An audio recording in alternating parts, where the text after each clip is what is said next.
పాఠశాలలో శుక్రవారం జిల్లా కలెక్టర్ పి ప్రావీణ్య ఆకస్మిక తనిఖీ నిర్వహించారు. పాఠశాల వాతావరణం, మధ్యాహ్న భోజన పథకం, షెడ్డును పరిశీలించి ఉపాధ్యాయుల ఎఫ్ఆర్ఎంఎస్ హాజరు నమోదు విధానాన్ని సమీక్షించారు. కలెక్టర్ ప్రత్యేకంగా గుర్తు చేశారు. ఉన్నత పాఠశాల విద్యార్థులకు కంప్యూటర్ బోధన తప్పనిసరి.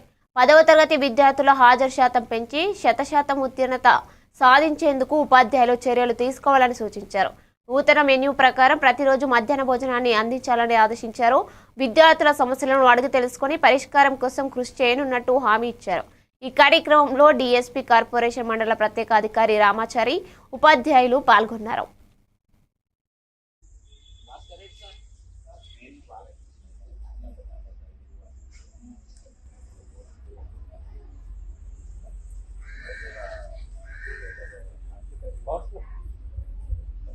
ప్రైమరీ పక్కకి ఉన్నది కాబట్టి టీచర్స్ వాళ్ళకి వాడుకుంటున్నారు. అది యాక్చువల్ వాళ్ళ కొరకే ఇచ్చినాము. యాక్చువల్ పిల్లలు వాళ్ళకి ఫోన్ చేసినండి, టెక్నికల్ వాళ్ళు పుస్తకం సాయం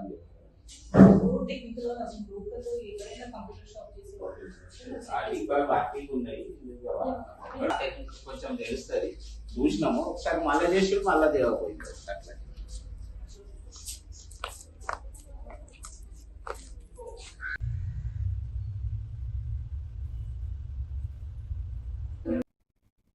జెరస్